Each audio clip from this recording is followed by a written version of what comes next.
Hello, welcome to another episode of Forgotten Cemeteries of the Pacific Northwest. Today we're at Henderson Pioneer Cemetery, located in Dufur, I believe that's how you say it, Oregon, Wasco County, one of our favorite counties to head to. Alternative names of the cemetery, there's Vanderpool, and I did read there's a private section of the Slusher family, but I'm not sure if it's an alternative name or not. But let's go meet some of the local residents and hear their story. Well, hope you enjoy this one. It's 28 degrees this morning, so it's a little frosty visit. Startup year for this one is listed as 1875 with 25 to 100 barrels per the Oregon Burial Site Guide. Find a Grave shows about 122 memorials entered so far, so still a small one. As far as the town of Dufur, not much, just sort of a quiet one out in the country. But you can visit the second weekend of August as the town holds its annual Threshing Bee Festival, so that should be fun. Live demonstrations of horse-drawn harvesting and steam tractor that pulls a threshing machine. Huh. I did read there was classic cars at it too, so if you're into that, it might be a good time to go. Today, we actually have quite the history-loaded stories in this cemetery for being so small. We'll learn of the 1886 hard winter event that devastated the cattle industry in the U.S., hear the story of one of the rare cavalry battles during the Civil War, hear the results of General Sherman's command to wipe a town off the face of the earth, stop by the most popular headstone at the cemetery that has a little sad ending to it, and finally hear the story of an outlaw who was buried at this very cemetery.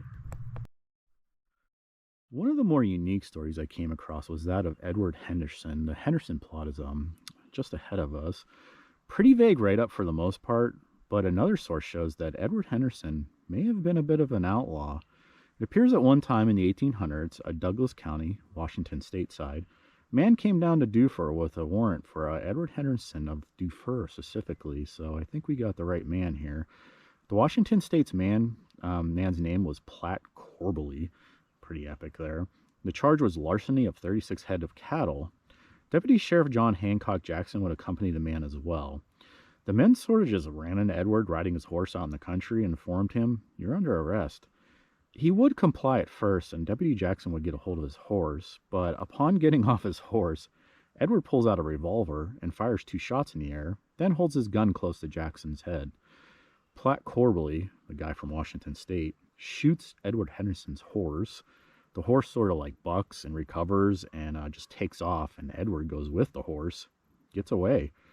Apparently he was like headed for Barlow's Gate up to Idaho because he had an uncle up there from what I remember. Edward apparently was like the ringleader of a group of bandits who have been stealing livestock in the country, apparently as far as the state of Washington as well. A reward is posted for $500 for the capture of Henderson, but Edward's never caught and dies at the age of 39 due to internal bleeding. I think I read like stomach cancer or something along those lines. Apparently, Deputy Jackson and Platt Corbally were like a bit embarrassed by this whole event and humiliated. This is probably the most popular headstone at this cemetery, and that's of George Henderson, primarily due to the writing on this headstone that reads, "Killed by a runaway team." Upon my searches, that basically means a team of horses or oxen that got like spooked and just kind of took off. George, sadly, was probably in the running path of the animals. He was only 15 when he met his end. So if you visit, Sarah Moat Henderson is right there to the right, the wife of Edward we just met. I didn't read anything in particular on her, but I did notice that her sisters Annie, Betty, and Maybelle all died in the year 1886 in Oregon, so I thought that was rather odd. Did some searches, but a random note mentions during the year of 1886 an event called the Hard Winter or the Big Die-Up happened. Basically, it was a brutal winter that hit Texas up to northern U.S., and it did affect Oregon as well. Cattle in particular were greatly affected, causing a mass die-off. Ranch owners apparently went bankrupt during this time. Oregon at the time was well known for their English shorthorns and California longhorns. So the beef industry, basically. Sorry, animal lovers. Usually Oregon would ship them off to Montana, but the winter weather caused massive logistical issues. There's one story of the famous rattle ranch owner in Oregon who braved the 1886 event with like 5,000 head of cattle. His destination was Wyoming. Though he arrived, he experienced large die-offs, thus leading to his own personal bankruptcy. It was noted that this may have led to food shortages in Oregon, and perhaps Sarah's family maybe experienced that, but I couldn't find a specific reason. And up ahead is William Samuel Haywood Cotton. It's pretty epic name there. Couldn't find much on his birthplace or history, but he was part of the 12th Wisconsin Infantry during the Civil War. More specifically, the Western Theater. They took part in some important campaigns during the war, such as the Siege of Vicksburg, the Atlanta Campaign, and Sherman's March to Sea. They also took part in the Meridian Campaign. It was basically a run everything over in your path deal that went from Vicksburg all the way to Meridian, Mississippi, that was led by Union General Sherman.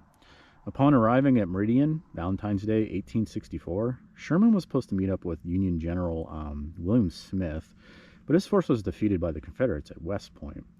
Sherman then decided to leave Meridian, but gave the simple command, wipe the appointing meeting place off the map. Union troops then went on to destroy 115 miles of railroad, 61 bridges, 6,000 feet of trestle work, 20 locomotives, 28 cars, and 3 mills. Sherman reported Meridian no longer exists to his superiors, so that's a guy that did not play around back then. Back to Cotton here, a find a grave note mentions that he was lightly wounded in Atlanta during a battle, and his term was up November of 1864. Not sure when he came to Oregon, couldn't find much on him, but wanted to share. And up ahead is a Slusher Memorial. It's a pretty large monument here. We're more specifically interested in Thomas Winfield Scott Slusher, who was born in 1848 in Scenery Hill, Pennsylvania. Looks like a Hallmark movie, huh? In 1862, Thomas lied about his age and joined the Union Army at the age of 14. He would join Company F of the 22nd PA Cavalry. One of the specific battles I read up on was the Battle of Moorfield. What was interesting about this fight was it was one of the rare cavalry versus cavalry Civil War battles. Brigadier General John McCloskey just got done burning down Chambersburg, Pennsylvania in July of 1864. They would then take off for West Virginia to camp out because I guess the land in that area was ideal for horse grazing so they could take a break. However, a smaller cavalry led by Union General Avril was in pursuit of the Confederates and would eventually catch up to them. On the night of August 7th, 1864, the Union Army would disguise themselves as Confederate force and capture all the pickets protecting the sleeping Confederate group. They would attack the Confederate camp, and the rebels would be at a severe disadvantage, obviously, as the Union horseback riders were armed with sabers, Colt revolvers, and Spencer repeating rifles. Around 400 Confederate soldiers were either killed or captured during the battle, and this would cause massive damage to the Confederate force in the Pennsylvania area. Back to Thomas here. He would go to college post-war and come to Oregon in 1870, but came to Wasco County in 1872 to teach in my readings. He was county surveyor and would marry Arabelle, who we will visit in a little bit. It's an interesting name. Read a note that their house burned down and an old man died during that event. I couldn't find much on it.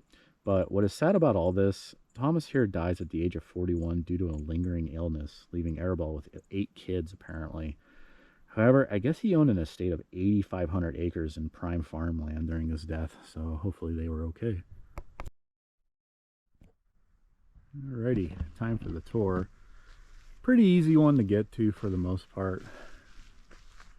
There's like a main road up there and you drive up a somewhat steep hill.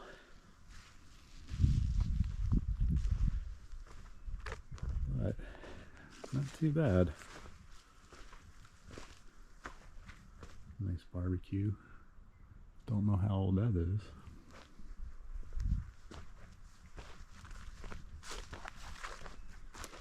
Luckily the gate was open this morning, not locked, but there are other entrances in the cemetery at the top, you'll see.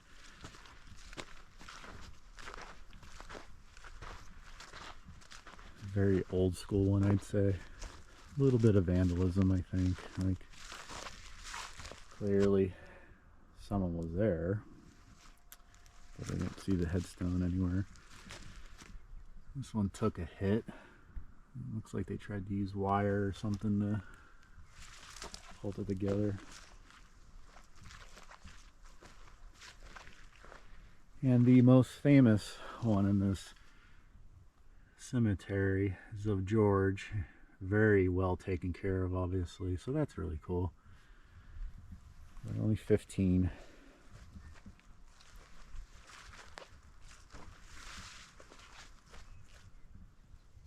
I believe here's our outlaw found there. I think that might be our Bandit Ringleader based on my readings. I'll try to put a picture of the article in this video for you guys. It is a cool little story. Apparently they never caught him.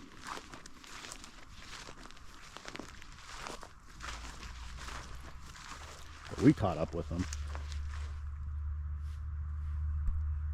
Looks like that one kind of just fell off its base. Little random markers. I don't really think there's something written on it with like pencil or something.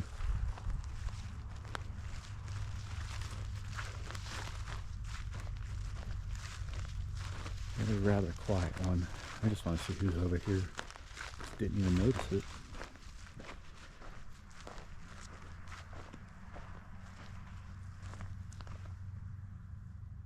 And that's a short life. Again, looks like somebody may be doing headstone cleaning. Some of them are like really bright white. Somebody way down here too.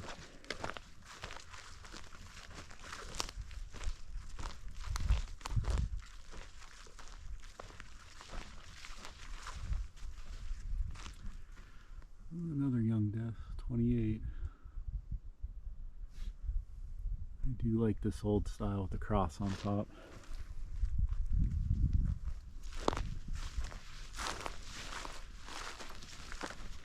Let's head up to the main section.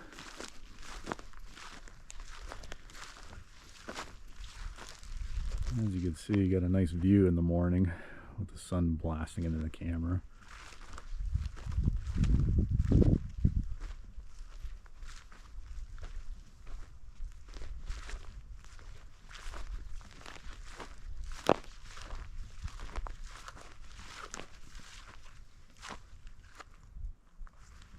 Interesting one. I don't think we've ever seen that. Looks like they like put rebar underneath and lifted it off the ground. That's neat. That's the first time.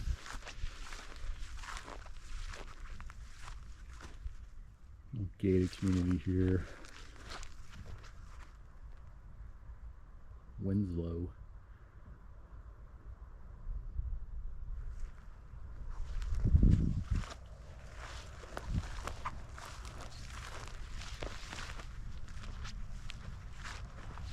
Talk about cotton. Interesting story there.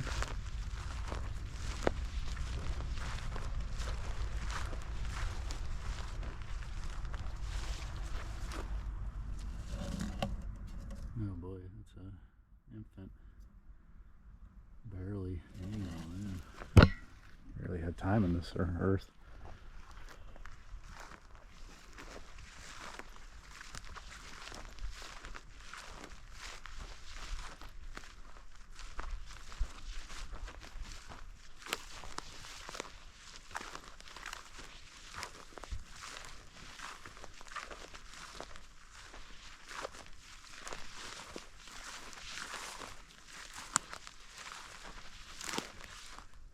Let's see that guy.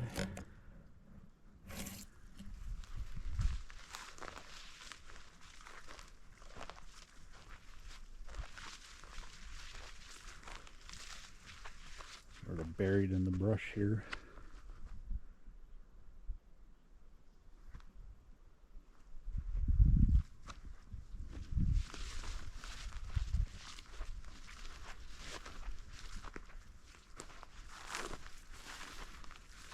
I wonder if this used to have some type of wood on it or something. And as you can see, this fence fell over, so plenty of access still. Here's the Slusher's memorial. This cool little military thing on there.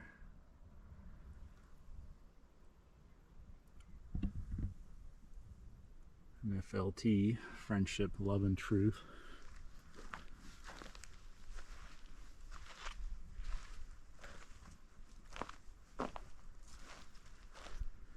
But I think that's it.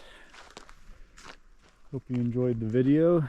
It's a cold time of the year. I don't post much this year, so I hope you enjoyed my cringy cat videos as well. I enjoy them. Anywho, thanks for watching. If you have any recommendations for cemeteries to visit in Oregon or even in southern Washington, feel free to comment below. Stay warm. Have a good one.